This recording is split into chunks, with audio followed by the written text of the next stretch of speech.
दिल्ली में हुए निर्भया कांड को भले ही कई साल बीत गए हों, लेकिन लोगों ने, समाज ने उससे कुछ सबक तो नहीं लिया, लेकिन वैसी दरिंदगी करने से पीछे नहीं हटते। क्योंकि ताजा मामला मध्य प्रदेश के खंडवा से सामने आया है, जहां पर हूबहू इसी तरीके का ये पूरा मामला सामने आया है। 45 वर्ष की एक आदिवासी महिला, जिसके 2 बच्चे थे, और आप सोच सकते हैं कि किसने उन्हें हवस का शिकार बनाया। मात्र 25 और 26 साल की उम्र का एक लड़का, जिसने न सिर्फ उसे अपनी हवस का शिकार बनाया, उनके साथ गैंगरेप किया, बल्कि उसके प्राइवेट पार्ट में रॉड घुसाकर उसके बच्चेदानी को, उसकी आंतड़ियों को भी बुरी तरह से बाहर निकाल दिया।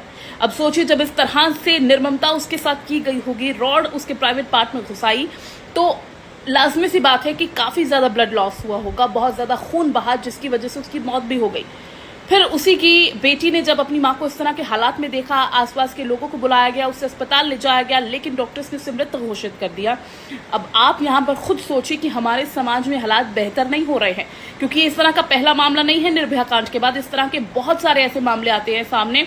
अब आप सोचिए, छोटी छोटी बच्चियां, बेटियां, यहाँ तक कि बुजुर्ग महिलाएं भी हमारे देश में सुरक्षित नहीं हैं, और हम अपने देश को कहते हैं कि भैया आत्मनिर्भर भारत है, हम कहीं किसी से पीछे नहीं हैं।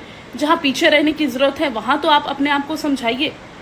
कैसे युग में आप जी रहे हैं जहां पर आप महिलाओं को पूजने की बात करते हैं, उन्हें देवी मानते हैं, और फिर वहीं पर उनके साथ इस तरह की निर्ममता करते हैं।